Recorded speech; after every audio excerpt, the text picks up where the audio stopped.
Hello my beautiful friends and welcome back to my channel. Today I want to share something very special with you and something that you have requested. I want to take you through a day in my life on a Friday to show you the Friday rituals and things that I get done and do and think about as I prepare for a Saturday Sabbath, a day of rest. In our busy world, we are constantly pushed to hustle and grind, and taking a day of rest seems almost revolutionary when it's actually something that should be so very common and ordinary and a regular practice in our lives.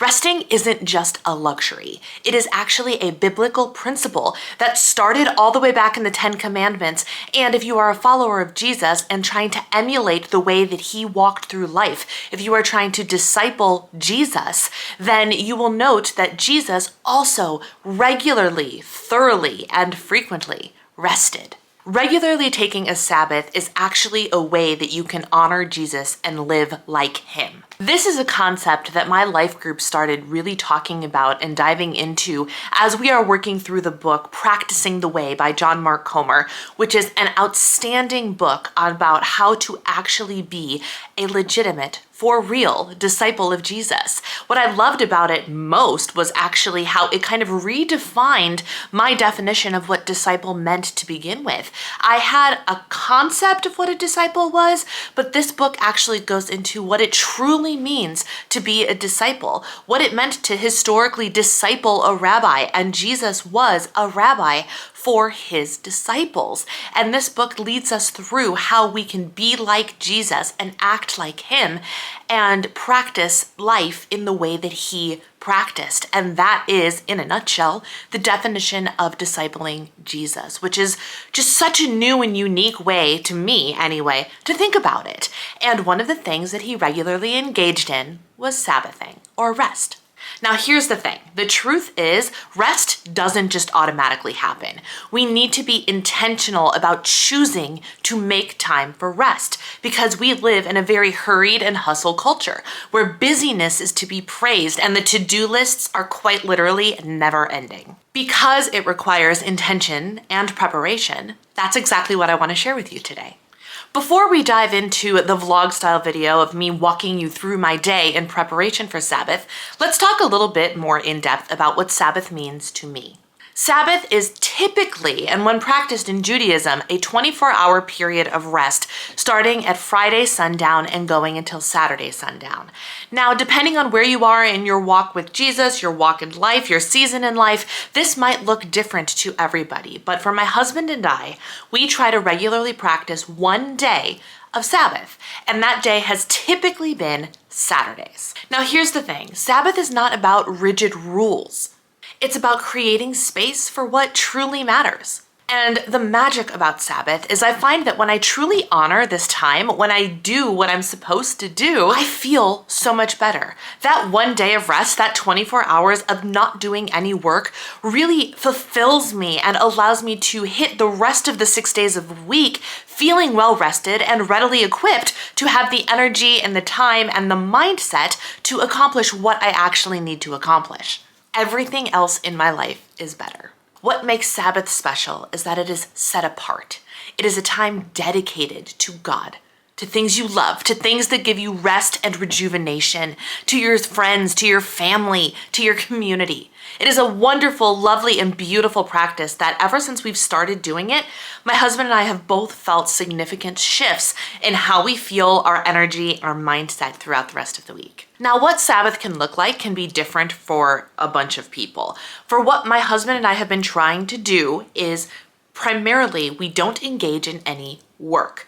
And we don't engage in what looks like work for us. So for my husband, it's time at the computer, because that's where he spends all of his work time is at the computer. And for me, it is time doing chores. Because as a housewife, that is what I do a lot of the time. I'm cooking, I'm cleaning, I'm doing laundry, I'm tidying things up. And so for me, that is a lot of my day-to-day work is the housework. And then also it is Diva and the Divine. It is this channel. So putting those things aside for 24 hours is the goal. It's to engage in the things that are not part of our normal work week routines. One of the women in our life group defined Sabbath as this, and I actually really love it. If you are somebody who spends the regular work week working at a computer, Sabbath with your hands. Do something active, do something creative, do something away from screens. And if you are somebody who physical and manual labor is your typical work week, then you Sabbath by resting from physical and manual labor. So maybe that might mean you take a little bit more time and engage in a book, video games, maybe you watch a movie, things of that nature. And then for everybody, what it looks like, at least for us and in our opinion, things that might seem like work but are actually not, are things like getting together with your friends. Maybe going out and going for a walk or a hike and engaging in God's creation in nature. It's going out to dinner and having quality time with your spouse or having fun game nights with your family and friends. At the end of the day, Sabbath has to be filled with things that refill your cup, that fill your cup to the brim so that it can overflow, that gives you energy instead of taking away. Sabbath is a wonderful practice that I highly encourage anybody who is a follower of Jesus to engage in on a regular basis. Now, we've talked a little bit about what Sabbath is and how it is defined in my household, but how do I prepare for it? Because here's the thing, it's Friday and the to-do list is long. So let's talk about what I do to get myself ready for that day of rest. So I start my Friday with intention, as I'm striving to do every other day of the week. I get up, I spend some time in my Bible, and I spend some time in the quiet. And then it's really time for me to kind of buckle down and figure out, okay, not only what are the things that need to get accomplished on Friday because it's Friday, but looking ahead, what is the work that I would otherwise be doing tomorrow, Saturday, if it wasn't intentional rest time? What are the chores that I often put off until Saturday? Is there extra laundry that needs to be done? So this means that I have to take a solid look at, do we need laundry done for tomorrow? Or can it wait until Sunday or Monday? What is the status of the living area of my house? Is there some tidying up that needs to be done? Maybe the kitchen needs to be cleaned. Spoiler alert, there's always tidying up that needs to be done, and the kitchen always needs to be cleaned. I don't know how, I don't know why, but it is what it is. So I'm looking through my house and going, okay, what are the things that need to be accomplished today? Or what are the things that would otherwise be accomplished in free time tomorrow? Those are the things that I need to prioritize today, Friday. So what that's going to look like today in a brief rundown is it is now morning, 10:20 to be exact. Instead of having done a workout already today, I am dressed primarily because I wanted to talk to y'all first.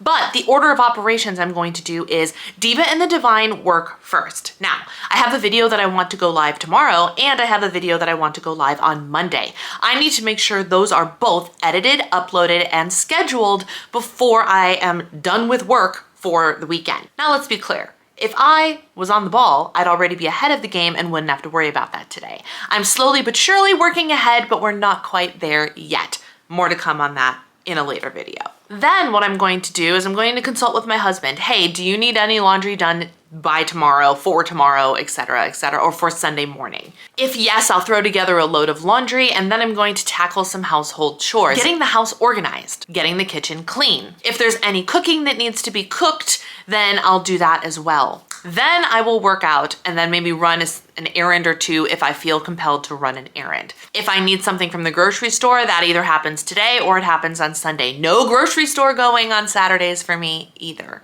And then ultimately the goal is by the end of the night, the house is clean, my work is done, there are no other tasks for my husband and I to do. So we can engage, we actually start Sabbathing Friday night unintentionally. Sometimes it's not till 8, 9, 10 o'clock, so it's after sundown. But our goal is to have everything done so by the end of work day Friday, we can have that evening and Saturday all to ourselves. And then Sunday we get up and we go to church, and then the weekend resumes as normal. So with that summary of Sabbath, let's go ahead and get into my day. In case anyone is wondering, it appears that Gracie has already decided to take her Sabbath. How's it going? Are you resting? Are you ready for the Lord's day?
just wildly abnormal. So I decided to finish up most of my prep. My work is done and my cleaning, at least at the main level, is done.